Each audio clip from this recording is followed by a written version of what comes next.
Lots of door prizes, concessions, and duck!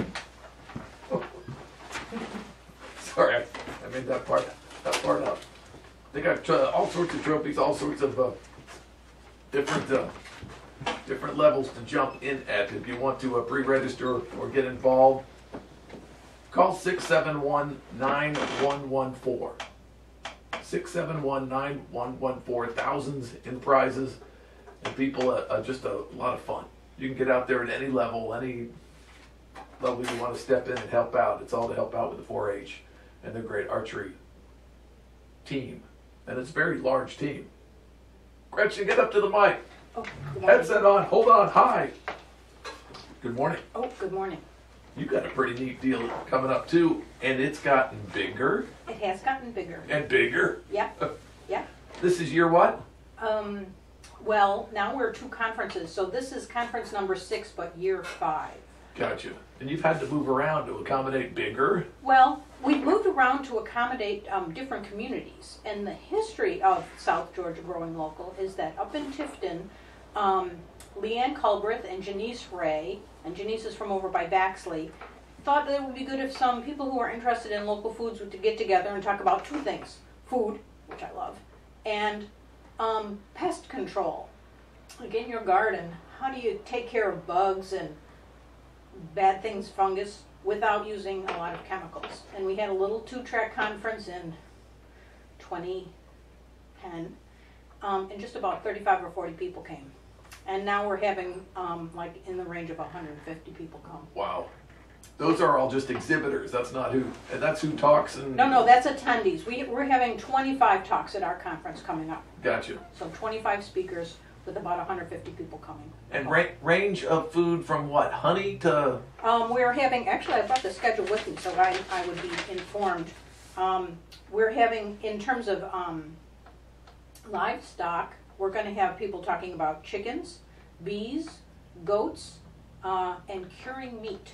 So Derek Dawson, who is very involved with the Ham and Eggs show, which is coming up in February, will be talking about the meat curing process that we use during Ham and Eggs. I believe it was, what's the Saturday or the Sunday morning show that the news show that's so popular? They did a whole segment on jerky. They did a whole segment on, since the dawn of time, people have tried to figure out how to dry and preserve meats as well. Well, the whole meat preserving thing is something that I only learned about because of Ham and Eggs show, which is coming up in February, like I said. And the processing of the meat and the processing of the muscle and the applying of the cure and the hanging of the meat is all something that I didn't even know about before I moved here. And the Ham and Eggs show is only one of 2 in the country that's left. Well, and it's something you better know what you're doing. Oh, for sure. When you embark on, you For could sure. be making everybody and then some sick. For sure. And so Derek's going to talk about home curing of meats. Good. I hope people pay close attention to raising their own chickens and getting their own eggs. And there's another area that we're now starting to hear bad things about. Good things, because it's fun to do. Matter of fact, they sell ready-made chicken coops and everything. But bad if you don't know what you're doing. Bad if you don't know what you're doing. And we're having Dr. Claudia Dunkley from UGA up at Tifton. She is the expert in backyard hens. And she talks about everything from building coops and different breeds of hens to all of the things that can go wrong when you have hens in terms of disease and bad eggs and what to do. So she's very knowledgeable. What's the rules inside the city limits of Valdosta? I believe the rule in the city of Valdosta is no backyard hens. Whoa, that one's been violated 1,000 ways. A million ways. Well, and that would be something that people might be interested in having changed in the LDR to say, backyard hens they're not a problem if you don't have a big flock. If you just have, 3 or 4 hens, it's not going to bother anybody. The problem with backyard hens is if you have a rooster. A rooster is a noisy little fellow, so. All right. Again, that's a please know what you're doing realm before you start saying, hey, I can hand out dozens to my friends and do all that stuff. Oh, absolutely. You can't sell eggs at all unless you've been to candling class. And there's a candling class coming up, Waycross or Baxley, I'm not positive which. There was one in Brooks County. They're usually held through the extension. And the way that those classes get scheduled is when people are interested, they contact the extension and say, hey, when's there going to be an egg handling class? And when they have enough people interested, then they hold the class. All right. So how can people still get involved in your The Grow conference, Local? the conference is, the registration is open, and if they go to www.okraparadisefarms.com/blog, and then there's on there a tab for South Georgia Growing Local 2015, and they can either register online through using PayPal, or they can print out the registration form and mail it in. If they mail in a check, they should write the check to Partnership for Health. Partnership for Health is one of our partners, and they process our money for us. Beautiful. All right, this thing is big and something that is growing from gardens in the backyards to hens in the backyards to, as everybody else said, for preserving meats. Yeah. What an art form. Well, one of the great things about having a little garden of your own is that you can actually have better quality food and save yourself some money. And when my daughter was working between her real profession, she was finished on a one-year contract, and she just was working at the vitamin shop, and she needed to supplement her food supply. She asked her apartment landlord, could I have a little garden on my patio? And the office manager was like, well, I don't really know about that. And she said, well, my husband will build me a nice little brick thing, and I'm just going to grow some vegetables. And so she had growing back there tomatoes and spinach and lettuce and lots of things that she could be eating daily that were producing right along.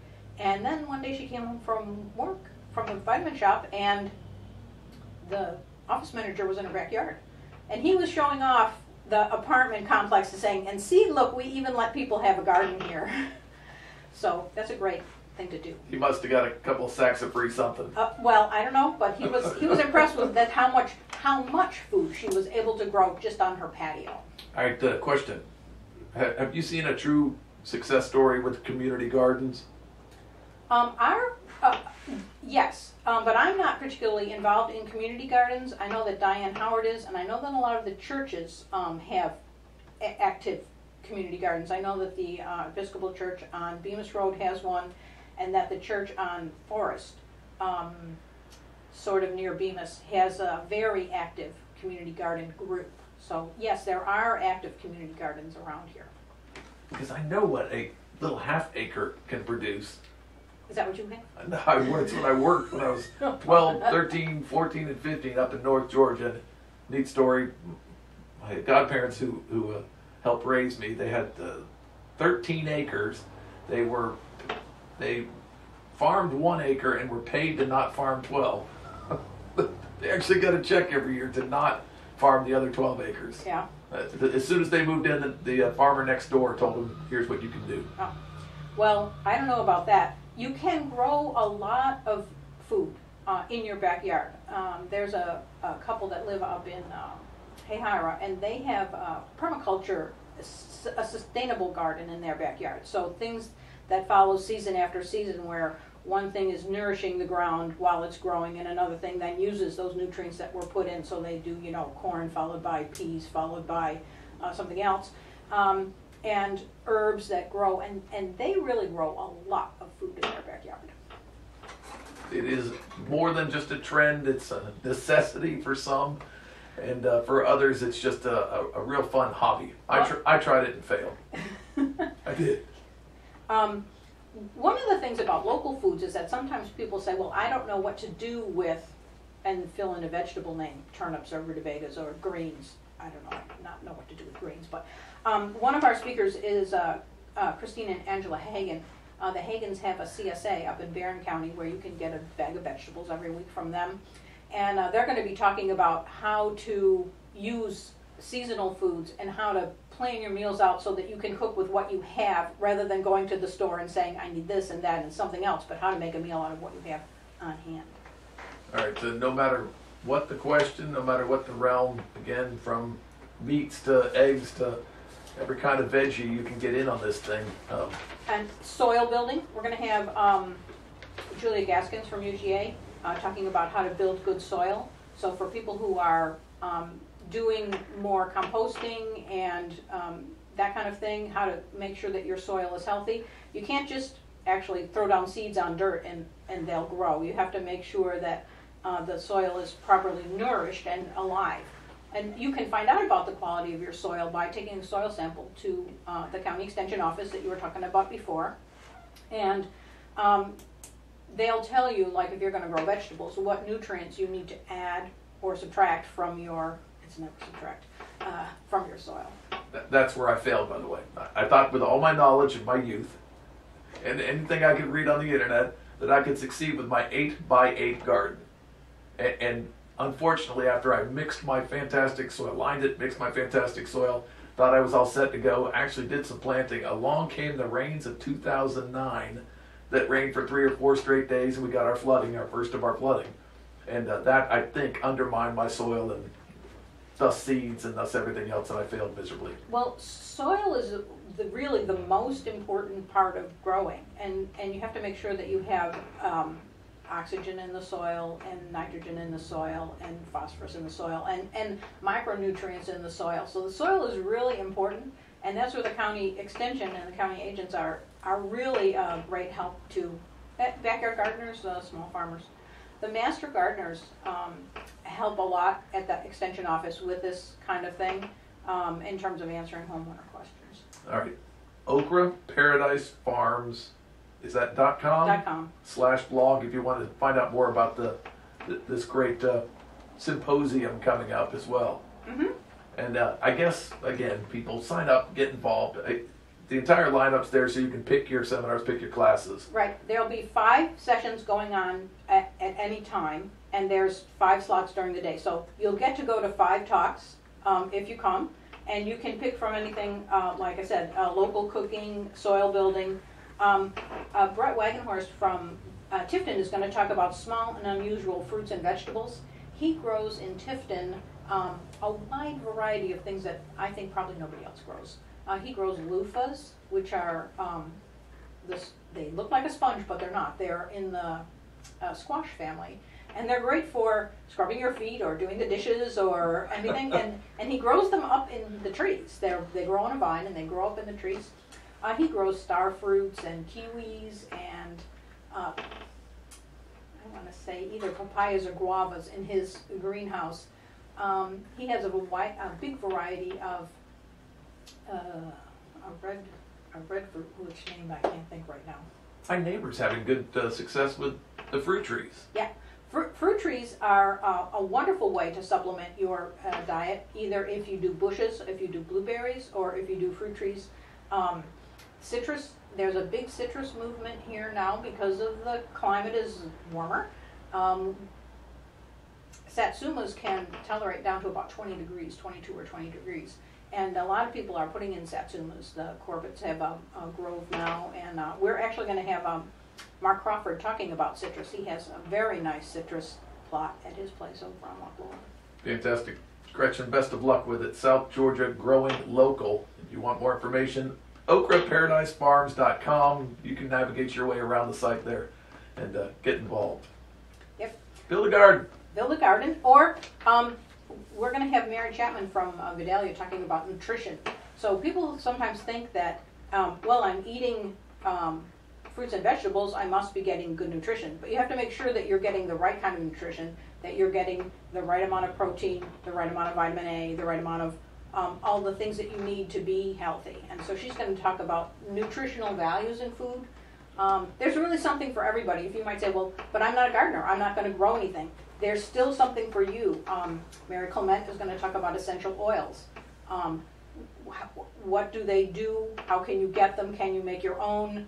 A wide variety of stuff. We got some talented people around here.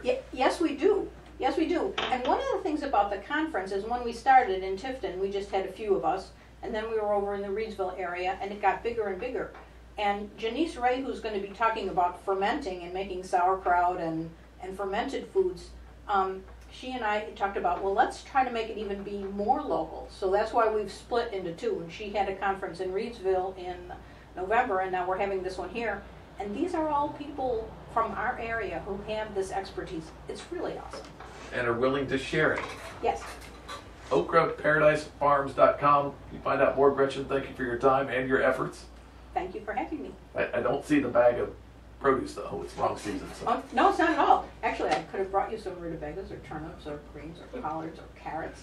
Those are all things that people have in their gardens right now. If the wife's listening, she's mad with me then for not making that a prerequisite. Good to see you. Thanks.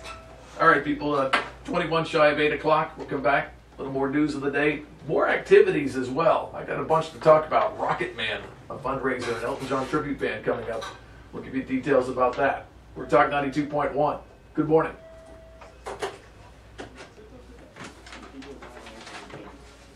Thank you kindly. Just close somebody else in, too. Unplug this. Joyce Hagan or the Theater Guild or Tommy Nigel.